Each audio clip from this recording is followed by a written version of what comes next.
What the hell happened to me?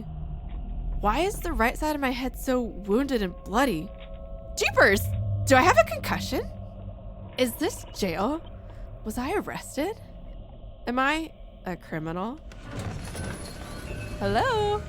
Pleiades Oregano rushed through his sliding glass doors when he heard the sounds of his son's birthday party change from giggles to screams. The sight that met his eyes was enough to make his blood freeze cold. Children cowered behind deck furniture, tables, and anything else that would add even a millimeter of protection between them and the middle of the yard, where Pinwheel, the kid's party clown, was making balloon animals out of people. His big gloved hands held Miss Dubrovnik over his head. With a giggle, he put his mouth on hers and began to blow, inflating the woman into a long, rubbery human tube. Here you go, Pinwheel said with a clownish giggle, holding the former Miss Dubrovnik out to a crying child. It's a giraffe. Something dripped on Pleiades' head. It was wet. He touched it, tasted it. It was the most crimson of liquid, that being blood. He looked up and saw the greatest horror of all.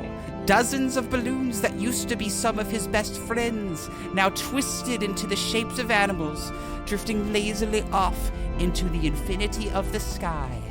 He felt a presence in front of him. Pinwheel. And in that moment, Pleiades promised to never again book a birthday clown on Craigslist. The end. Oh, thank God, sir. I need your help. Indeed?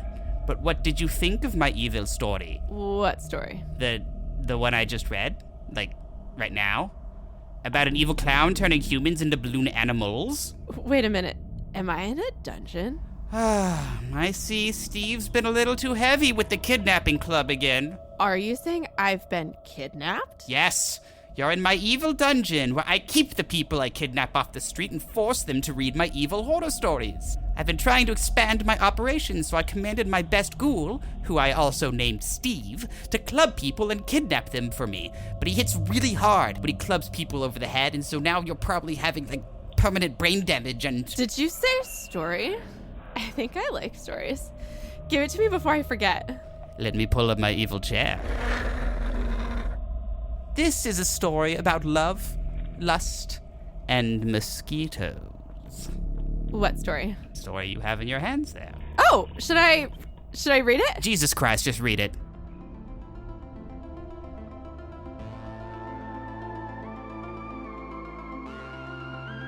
Mosquito Eater. It was raining again. Alice had been trying to vacation in the cabin in the woods for 3 days, and it seemed to rain every single second. It was beginning to feel like it just wasn't worth it. The cabin had been lent to her by her friend, Baxter. Friend. More like coworker she could sometimes stand and oftentimes found creepy.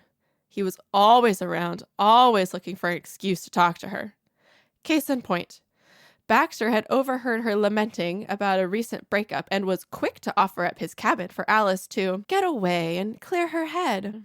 She wasn't sure at first, but Baxter wouldn't take no for an answer. The cabin was practically made for you, he told her. Just you see. She finally gave in, unaware the weather was planning on making her a shut-in. Now, Alice was tying her hiking boots to go out for a walk in the brisk, verdant woods that had enticed her since her arrival. Rain be damned! But she was interrupted by a crisp knock on the door. She saw Baxter's wiry hair and square glasses through the window. The cabin was a 3-hour drive from the city. What was he doing here? Oh, hello, she said, opening the door. What a surprise! What are you doing here? Baxter's smile momentarily faltered. What, isn't it good to see me? He asked. Alice didn't know what to say. The truth was, it wasn't good to see him. She relished this alone time, and she was only planning on staying one more night. But she couldn't just turn the owner of the cabin away, so she played along. Yes, of course, she said. Come in. She stepped aside and let Baxter pass. He'd brought coffee, which they sipped in silence for some time, just like they did at work when the odd little man would corner her in the break room, So what brings you out here? Alice finally asked. To my own cabin, he responded with a smile he presumably thought was charming. Just a little grounds maintenance. Oh, Alice said. But it's raining. His smile faltered again, and for a brief moment, Alice could see a different emotion raging behind his pupils, like junkyard dogs chained to a rotten post. The moment passed. The smile returned. Well, you know what they say, he said. Alice waited for some time until she realized he was never going to finish the thought. Yeah, she answered, wishing more than anything he would just leave. So I was thinking, he began. Great, Alice thought. Here we go. You like cabins? I have a cabin, he continued. We've got a lot in common. Do you want to grab dinner sometime next week? Alice drummed her fingers on the coffee cup as she came up with a plan. She didn't want to get dinner next week, not with him. But she did want to keep using his cabin. This called for a delicate touch. Look, Bax, she said, hoping Bax was a real nickname. You're a great guy, and yes, I love your cabin. But I just got out of a long-term relationship. I'm not sure I'm ready to start anything just yet. Baxter stared at her, unblinking, his mouth a terse line of embarrassment, like an unmoving horizon. Then, the smile suddenly returned, plastered on like floral wallpaper. Sorry to hear that. What are you planning on doing with the rest of your stay? Well, I would like to try and hike if the weather lets up, Alice told him. Just be careful, he warned. There are tales of things in these woods. What kind of things? Alice asked. Baxter shrugged. Things. He stared at her a beat too long, as he always did, and then shrugged. Anywho, I better be going. Enjoy your hike. Then was gone, leaving Alice alone, confused, and on edge. Outside, Baxter walked around the yard to a little run-down shed. He checked to make sure no one was watching, and then entered through a pockmarked red door. Inside was an old cage left there by his grandparents, 2 entomologists long since dead. The cage had a small square door that faced the window, a release door. Baxter opened the shed's window, the cold, wet air blasting in like a tail of a tornado. There was a crank on the old cage that would open the door, and Baxter grasped it, a small smile spreading across his mauve lips.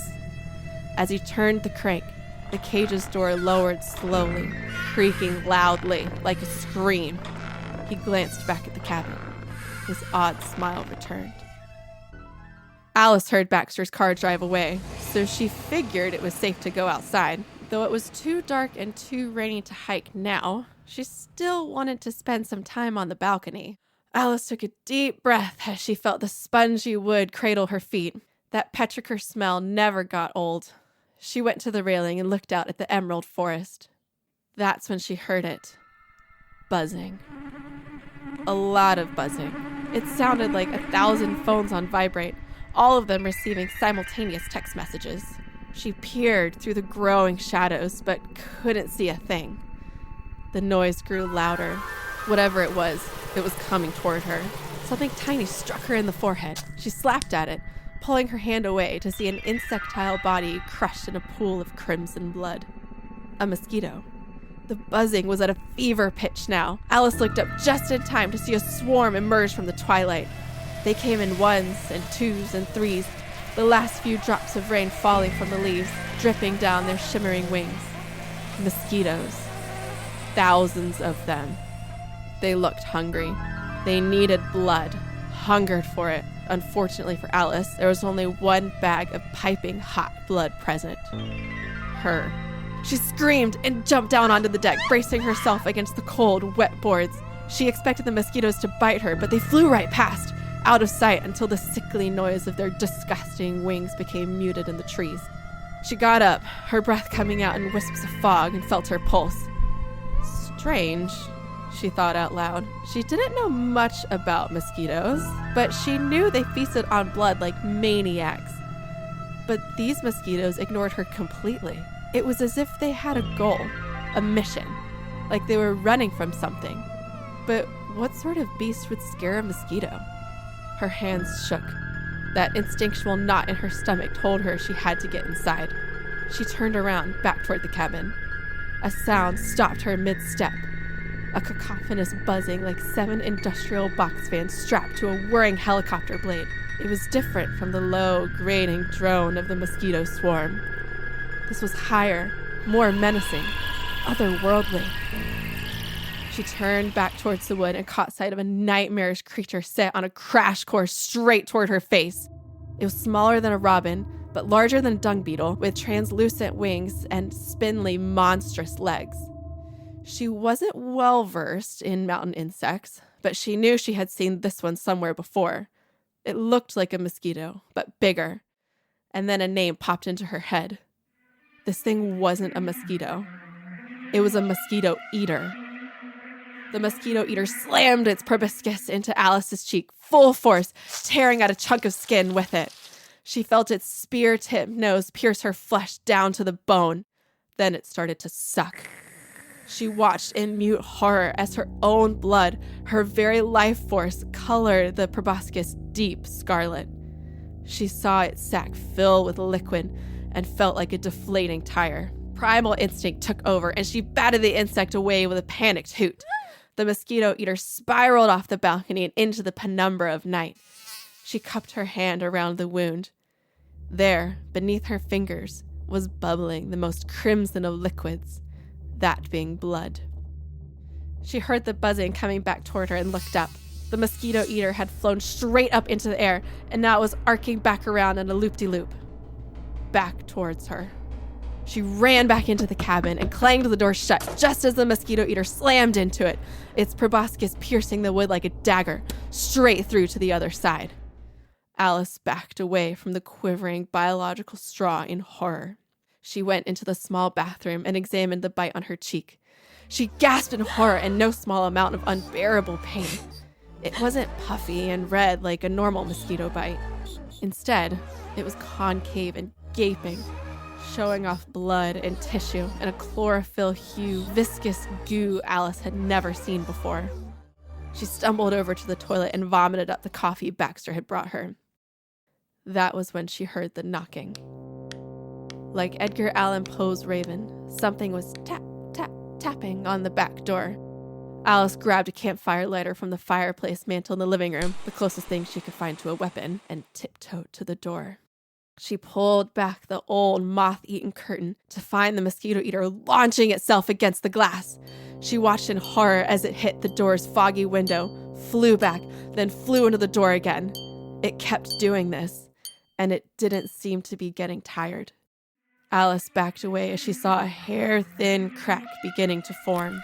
She jumped with a start when more tapping came from behind her, from the front door. Maybe it was Baxter again. Maybe he'd heard some kind of warning on the radio and had come back with guidance about these deranged mosquitoes.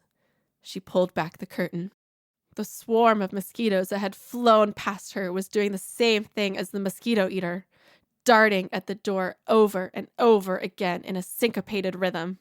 It was like they were suicidal. With every smash, she could see the mosquito's own blood dripping down the door. She realized she was trapped inside this cabin. Whatever these bugs were, they were abnormal. They had an agenda. "What do you want?" she shrieked at the insects that didn't have ears. "Why are you working with the mosquito eater? It eats you. Eating mosquitoes is in its name." She shut her eyes, bracing for the worst, but the tapping suddenly ceased. She hazarded a peek at the front door. The swarm was gone. Perhaps they'd gone far enough that she could get to her car, get out of Dodge, drive to the desert, and never have to see a mosquito ever again.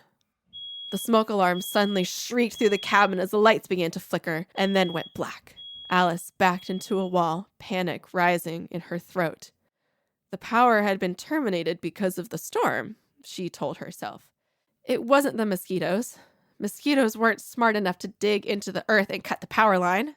But a sinking feeling in her chest told her they weren't gone, and a sizzling sound from the outside confirmed that feeling was right. Shaking like a square of gelatin, Alice opened the curtain to see the mosquitoes were still out there, swathed in darkness and silence. They were swarming the power line, pulling it until the line snapped completely off the pole. Alice watched silently, tears of fear pooling in her eyes. Once the mosquitoes had pulled the pole to the ground, they flew at the cabin again and covered the window. She could see nothing now but silver wings and slender bodies, moving as one, buzzing as one, along the rectangle of glass. Alice ran to the middle of the cabin, shaking with undiluted dread. The power was out. Nighttime was approaching, and she was trapped inside by mosquitoes. She thought about calling Baxter. Maybe he had dealt with these creatures before. Maybe he could give her a way out. But then she thought about that awkward moment they'd had, the strange emotion barely held in check behind his eyes. Perhaps some things were worse than demented killer insects. She had a few options. One, she could run, risk getting attacked by mosquitoes. What harm would a few more mosquito bites do? But that thing on her face wasn't just any old bite. She could feel it now, pulsing. She didn't know what it was, and she wasn't sure she wanted to. Two, she could stay here, lock herself in the bedroom, and wait until morning when she could leave in the daylight, when, she hoped, the mosquitoes would be less active. Three, she could kill the damn things. There had to be a weapon around here somewhere. What cabin didn't have a gun? A loud clunk, like a brick dropping into sand, cut off her thoughts. It came from behind her. From the fireplace. She turned slowly, fearing the bugs would be inside now. To her surprise, they weren't. But there, in the heart of the fireplace, was a burning ball of charcoal. A monumental thought pranced through her cerebral cortex. The mosquitoes must have dropped it inside. Without thinking, Alice kicked at it, trying to put it out, but the small orange flame leapt from the charcoal to her shoe. She screamed and kicked before she managed to pull her shoe off, burning the tips of her fingers in the process, and ran it over to the sink. She tossed the shoe into the sink, ran water on it, and the flames asphyxiated. She turned back to the fireplace, though, to see the charcoal burning higher and brighter than before. And instead of smoke rising up out of the flue, it was all staying in the cabin, filling the room with dense black fog. Had the mosquitoes blocked the chimney? Were they smoking her out? Alice coughed and covered her mouth with her shirt. She searched the cabin. She knew she'd seen a fire extinguisher somewhere. She kicked open the bedroom door and yanked the closet open. The fire extinguisher was inside, red body glistening like a North Star. She grabbed it, went into the living room, and sprayed until the creamy foam suffocated the fire. She plopped down on the floor, gasping for air. It was so smoky inside now, but she couldn't open the windows. She couldn't let the flying beasts have a free pass to the cabin's interior. She knew she had no choice now but to leave. Forget the mess. Forget her possessions. She had to go.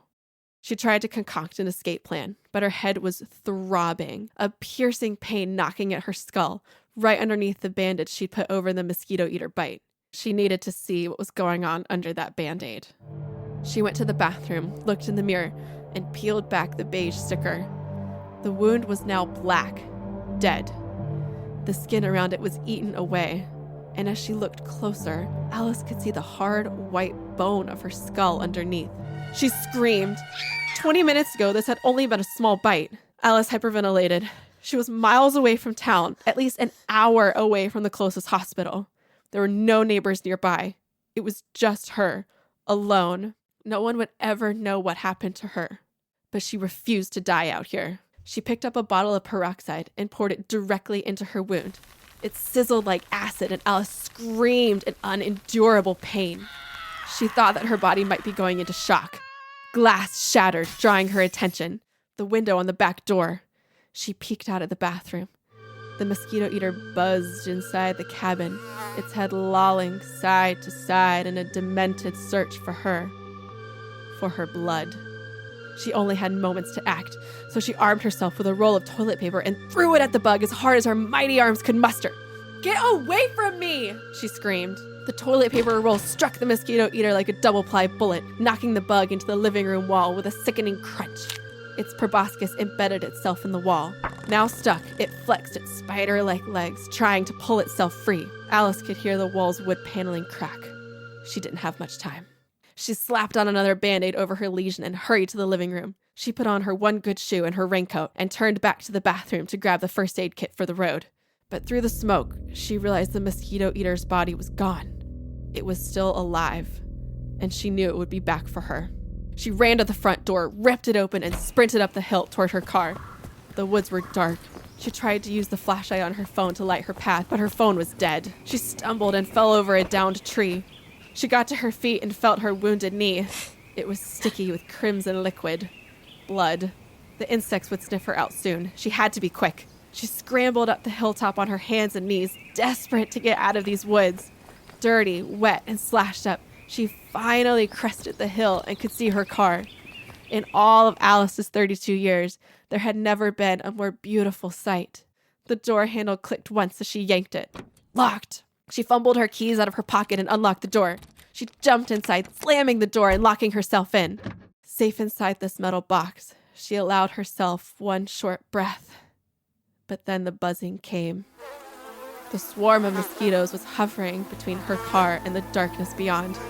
They were staring at her, a million unblinking, beady eyes, ready to strike. She turned on her windshield wipers, hoping to fling the mosquitoes off, but they immediately flew backward, avoiding the blades. Then, all of a sudden, the mosquitoes parted to let the Mosquito Eater in. It hovered in front of the pack like a military general. It made a sickening, high-pitched sound, and all at once, commanded by their leader, the mosquitoes dove at Alice's windshield, pecking at the glass with their sharp beaks. Alice shielded her face with her hands as shards of glass burst inward from the insectile onslaught. The windshield that had once protected Alice from danger was now shattered. The mosquitoes flew inside the car. They darted first at Alice's exposed neck, biting into her flesh. She flailed and swatted them off, but more kept coming. She could feel her jacket hiking up. 10 mosquitoes were working together, pulling it away from her body like a piece of tissue paper. Exposed as she was now, she could feel the bites on the soft of her belly. She screamed in pain, but dozens of them flew into her mouth, crawling down her throat and filling her lungs. She tried to breathe, but they were in her nose now, too. It was a horrific sight. Alice being eaten alive from the outside in. As if by instinct, her hands flew to her face, clawing and pulling, yanking the mosquitoes away from her orifices. While the normal mosquitoes fell away, though, the Mosquito Eater held on, seemingly invincible. It flew into Alice's face over and over, pecking and hollowing out more gaping wounds in her flesh. Alice was getting dizzy. The bites covering her body were throbbing, and her head felt like it was being run through a wood chipper. She was certain her very brain would jump out of her skull. She could feel the night air now through the shattered windshield as it blew into her cuts. She could feel it on her face, several layers down, on tissue that was never supposed to feel air. She caught a glimpse of herself in the rearview mirror and saw that the holes were everywhere, green liquid turning her entire body chartreuse. There was no fight left in Alice. She wanted to die.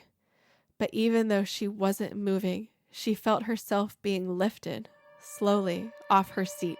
The mosquitoes had come together now, conducted by the Mosquito Eater, and they were lifting her through the defective windshield like she was nothing but a rag doll. Blood seeped from her body as her skin scraped against the broken glass. She felt the fresh air, the cold rain, the sensation of floating as the mosquitoes carried her out past her car and dropped her onto the forest floor. She was slipping now, deeper and deeper into darkness. Her eyes were half closed, welts the only thing holding them open. She saw pine trees and gray clouds above her, saw the raindrops dripping onto her body like spears. Before her eyes closed, she saw a shape in the trees, something with wings and a proboscis, something almost human. Whatever it was, it wouldn't help her. Even in her half-dead stupor, Alice knew this much. Her last thought before she let herself sleep was, "I should have said yes to dinner." Baxter watched Alice die from a perch in his favorite tree, his artificial mosquito wings held onto his back with elastic shoulder loops, his long proboscis mask clamped to his face with leather straps. He nodded his head slowly as Alice's shrieks silenced, the light from her car's headlamps reflecting cruelly in his polished goggles. He scurried down the tree like some demented bug until he came upon her body, cut and torn from the vicious mosquito wounds. The mosquitoes, his pets. No, his soldiers, swirled above like wolves waiting for the alpha to take the first bite. The Mosquito Eater landed beside him, its master, and bowed low. "It's a shame," Baxter said, running his hands through Alice's blood-soaked hair. "All the time she complained about her boyfriend. She could have done so much better. I gave her the opportunity to date me, but nice guys always finish last." Then, with a sudden, violent motion, he hurled his head back and slammed his artificial proboscis into Alice. The body twitched, merely an electrochemical impulse. There was no life left. Slowly, horribly, this crimson elixir rose up Baxter's proboscis and dripped into his hungry mouth. The mosquitoes buzzed with excitement. Baxter tore himself free with a freakish slurp and then threw his arms into the air. The dead woman's blood flowed freely down his front. "Come, my brothers, come and feed," he proclaimed. "For if we cannot have her heart, at least we can have her blood."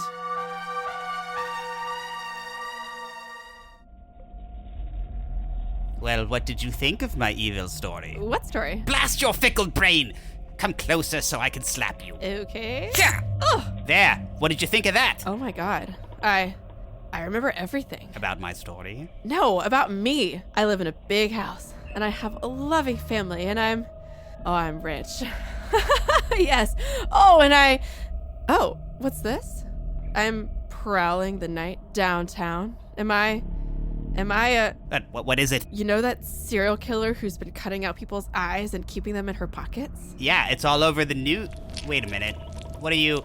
Ew, gross! Put those eyes back in your pocket. It's me. I'm the killer. I love it. I love killing. Okay, weirdo. Well, I guess you did a good enough job reading my evil story, so you're free to go. Free to go? Free to kill? Sure. Okay, thank you. What the? Oh, great. She left the eyeballs. Now who's gonna clean this up? Steve! Steve! This episode was performed by Lauren Fox and Lord Serpent. It was edited by Stacy Milbourne and Lord Serpent. Mosquito Eater was written by Stacy Milbourne and Lord Serpent. It was produced by Stacy Milbourne, Michael Morgan, Charles Brock, and Lord Serpent. Michael Morgan and Lord Serpent were the audio engineers. The music was composed by Charles Brock and Lord Serpent. Tune in next week for even more of my horrific tales of madness and terror. Be sure to follow me on Instagram at Lord Serpent's Library and check out my homepage at rss.com/podcasts/Lord Serpent's Library.